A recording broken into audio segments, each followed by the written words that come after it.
Hey guys, welcome back to another episode of the Mind Muscle Connection podcast. And today I have a Q&A episode. So I have 3 questions I want to dive into. But first, before I dive into those, I just want to go over a few ways you can help support the podcast. So first, if you are sick of just focusing on weight loss and instead want a body recomp, then my one-on-one online coaching program is for you. I help you lose body fat and build muscle with my body recomp training, nutrition, and lifestyle methods. We look at things like your lifestyle and biofeedback to individualize your training and nutrition program to you and your specific needs. There's also at least 1 to 2 bottlenecks outside of the training and nutrition protocol that we figure out that are keeping you from seeing the results that you want to see. And this typically is holding people back more than they think until we figure out what that is and how we can work on that. If you're interested, you can reach out to me on Instagram and ask me any questions there, or there is a link in the show notes that goes over the coaching service, what it is, and whatnot on that. If you aren't interested in full coaching, I do one-on-one consultations where we troubleshoot any issues you have and or map out a game plan. And then lastly, if you want to learn more about a body recomp, I have my masterclass on body recomp, what it is, how to do it. This is completely free, and you can find a link to that in the show notes. Next, if you don't yet, follow me on Instagram, Jeff, HOEHN _, and that's where I'm most active on social media. You can ask me any questions. And again, I'm just most active on there, easiest place to reach out to me at. And then lastly, if you have found this podcast to be helpful in any way, if you could leave a rating and review, and that will help more people find this podcast. And again, I appreciate everybody who listens. So with that out of the way, let's dive into today's question. So the first question is, any recommendations for a minimalist routine for when the new baby arrives? So first, congrats. This is amazing. Love to hear this. So I want to go over a few things with this, right? In terms of what we're going to do. I think the first, though, I want to start with is first, I would go to maintenance calories. Okay. If you're having a baby, I think that's the best thing you can do here. If you're trying to gain and be in a surplus, you probably want to drop that down to maintenance. This isn't going to be the best time for muscle growth with sleep. Nutrition's probably going to be off. So I feel like if you're in a surplus, the training's not going to be great. So if you're in a surplus, you're probably going to gain a little bit more body fat than you would ideally want. And then on the flip side, if you're in a deficit, that's not going to be a great time for fat loss and maintaining muscle either. So what that leaves is, hey, let's go to maintenance calories, maybe dial back what you're focused on with your nutrition. Just make sure you're getting in at least enough protein and you're good to go there. So we want to go to maintenance calories, right? I'll always have clients go to maintenance calories during these like busy periods of time like this. So that's it there on that. So from a nutrition perspective, that's what I would do there. Just really make sure you focus on each time you eat, you're getting some sort of protein in, and yeah, just be closer to your maintenance there on that. A couple other things I wanted to go over though. From here, I'm going to go over, okay, so we'll go over the routine that will be solid for you to follow. I'm going to go over some time-saving muscle building techniques, but I also want to go over maintenance, right? And so it's a lot tougher to build muscle than it is to maintain what you have. Now, if you just train for 2 months and then you're like, oh, I'm going to maintain, you probably need to do this longer, right? So this is for somebody who's been training for at least a couple years and you've put on a decent amount of muscle at this point. I think a lot of times I used to be worried that I was going to lose a ton of muscle if I didn't train for a couple of weeks or anything like that, right? And I do think, if you don't train for a couple of weeks, you do get the sense that you don't feel as big. And that's simply just the fact that glycogen storage is probably not glycogen, but more so like you just don't have that kind of inflammation that you would typically have when you're regularly weight training, right? You typically just get that kind of like pump feeling like all the time, almost in a way. And when you don't train, you lose that. And that sort of gives you the sense of that you're getting smaller, but from an actual tissue standpoint, you probably haven't lost anything. And so I wanted to go over a study here just to show you how little you could get away with potentially with maintenance. Okay. So this can help you here with this. Now, so there's a study, they looked at subjects, they lifted 3 times per week, 9 sets per workout for 5 months. And then they were assigned to one of 3 groups in the next 8 months. Okay. So this is a pretty long-term study here. First group, they did no exercise at all. 2, 1 weightlifting workout per week that consisted of 9 total sets, 1 weightlifting workout per week that consisted of 3 total sets. Over the course of the following 8 months, group 1 lost muscle, right? They didn't train at all, so that makes sense. But both groups 2 and 3 were able to maintain most of the muscle they had gained in the first part of the study and even increase their strength in some. So what can we take? You're likely not going to you can not only maintain muscle and strength only 1 or 2 times per week, you can potentially make gains as well here on that, right? So we really need a little amount with it, right? So I just wanted to point that out. And this was from Bickel et al. In 2011. What they did also find was that the older you are, you're probably going to need a little bit more to maintain as well. So just keep that in mind there with that. The older you are, the higher you're going to need to be. You're going to need to do a little bit more, right? So they 60 to 75 years old, right? They said young was 20 to 35. And this is their this is what they categorize as that, not what I say is that. So just keep that in mind. Might need a little bit more if you're in that kind of age range there with that. So I want to go over that, right? So we know that we can get away with a lot less training to maintain than we can to build, which is awesome. And so you use this to your advantage, right? You literally would only potentially need, again, a third of what you typically do. So if you do 12 sets per week for a muscle group, a third of that's going to be what, 3 to 4 sets on that. You really don't need as much as you think. From there, I would do some sort of full body routine where maybe I hit each muscle group a couple times. Again, use a full body routine. It doesn't have to be this full body where it's, oh, I hit this muscle group, then this muscle group, and this muscle, and you hit your entire full body. What it can be is it doesn't have to be a split where it's you just focus on upper, right? You could do upper, lower, full. You could do 3 fulls, however you want to do it, right? That's, again, 1 to 3 days there on that. Obviously, the less you can train overall, if it's just 1 day, you probably need to do exercises that really hit multiple muscle groups, more your compound type exercises if you're able to do that, right? If you can do up to 3 days, this is where you can be a little bit more variable in terms of how you do it, right? You could do like upper, lower, full. You could do 3 fulls. You could do upper, lower, upper, depending on what your goals are and stuff like that. So that's how I would do that. And again, just make sure you hit each muscle group at least twice per week and you're good to go. So again, you don't necessarily have to do this where if it is a full body routine, you just do every muscle group every time. It's just, again, hit it at least twice and it can be more full body versus just, oh, I'm just going to do biceps or I'm just going to do upper. But you can also do upper, lower, full body as well too. With that out of the way, we have, okay, so some takeaways so far. Again, we want to make sure we go to our maintenance calories. Don't totally screw up protein and you'll be good to go there. Try to get as much sleep as you can. We know it's going to be impacted. As far as maintenance of muscle goes, we know we can get as little as almost 3 sets per week, potentially per muscle group to maintain. So we can do a lot less. From a programming standpoint, again, I think 1 to 3 days of weight training per week is good to go. You have some flexibility in terms of what that actual programming looks like, whether it be upper, lower, full, upper, lower, upper, or full body.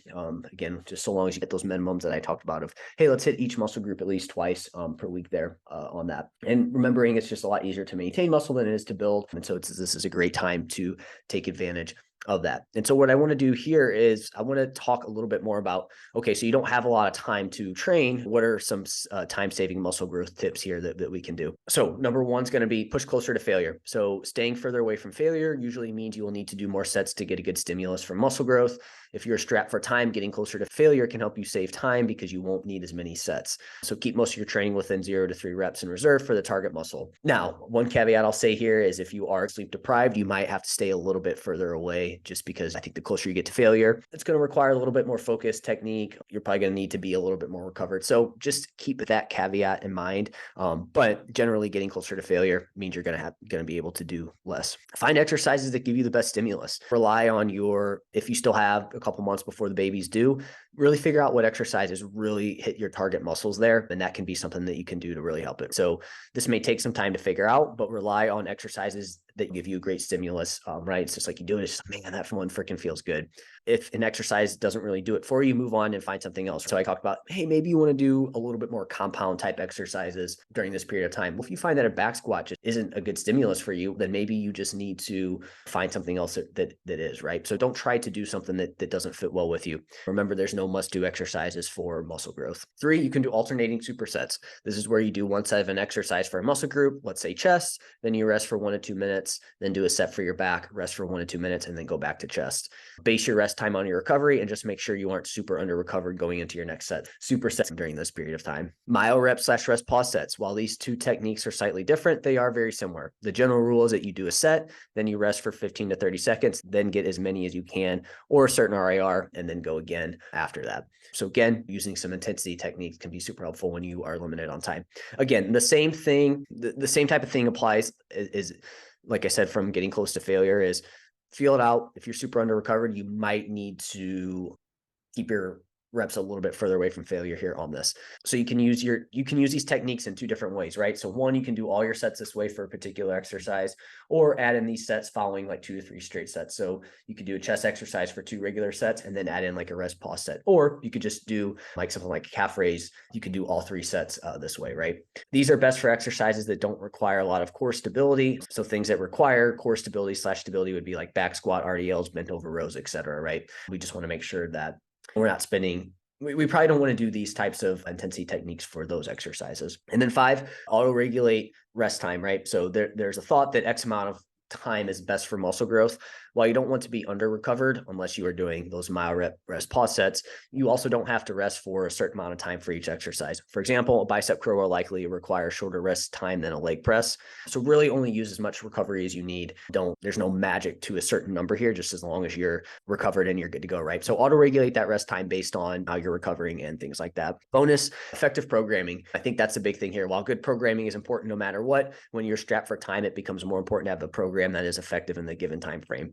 And so again, this is where I talk about those potential programming. Again, having somebody that really knows how to maximize muscle growth in a limited time, I think can be super helpful. So these will obviously help, but then also again, making sure that you're not having any exercises that are overlapping. You're not having anything like that where it's, okay, hey, do you curl with that one, right? It's like you're hitting the same thing here. We could be a little bit more effective or efficient with this potential movement, right? In terms of what we're getting out of it. So that's how I would go about that. So hopefully this was helpful. Hopefully this gives you an idea of what you need to do from this standpoint to really maximize that time that you can with a newborn, right? It's going to be a challenging time, but I haven't gone through it yet, so I can't say for sure, but just hearing it from friends and stuff like that, definitely a challenge, but very rewarding. And at the end of the day, it is a very short time here on this, but utilizing these things can be super helpful. Again, if you have any questions on that, just reach out and we can chat about it in more detail. Second question, returning from vacation and scales up, what do I do?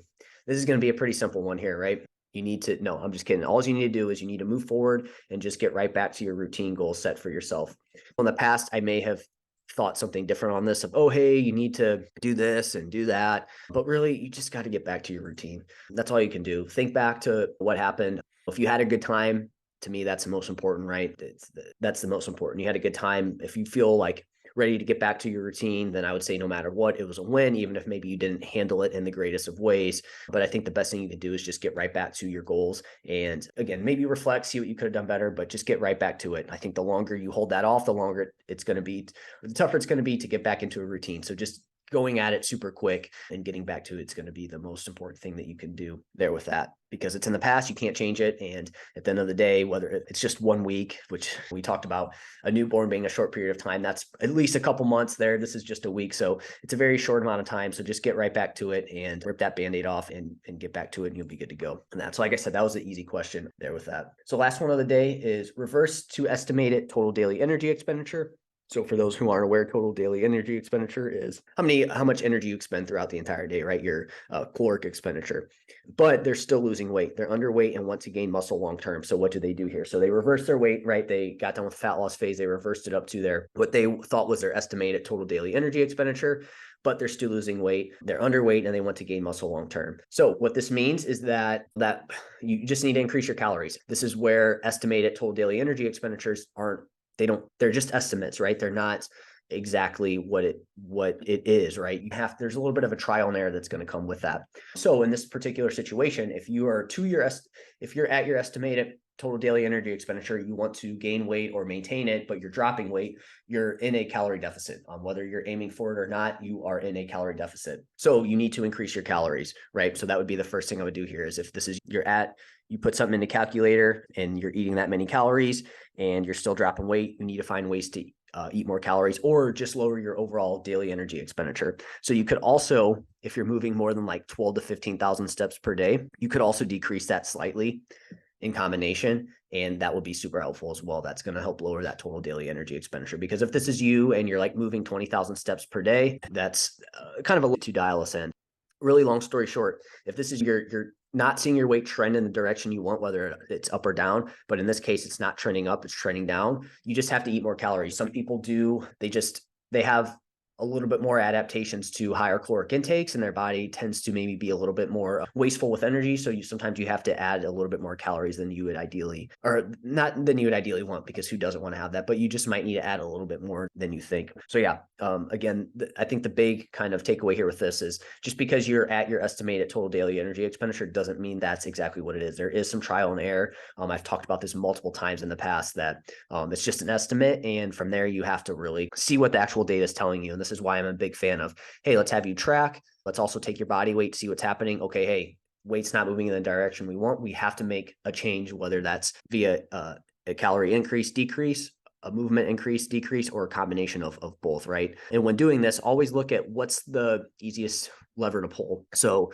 again, in this situation, if you're moving 20,000 steps you're eating a good amount. It feels like a good amount for you. First, drop those steps down, right? That's easier than you being like, oh, I got to maintain this high physical activity level, but I also don't want to eat more. It's okay. Then you're going to have to make a sacrifice somewhere. Same thing on the way down. If you're trying to drop weight and it's not moving down and maybe steps are at like 12 to 15,000, it's okay. You're probably going to have to make a caloric decrease at that point versus adding in more steps. So again, it really depends on what you're specifically doing at that point, but those are just some examples there on that. So hopefully that was helpful. That's it for today's episode. If you guys have any questions, as always, you can reach out on Instagram, follow me on there. That's it for now. I'll chat with you guys next time.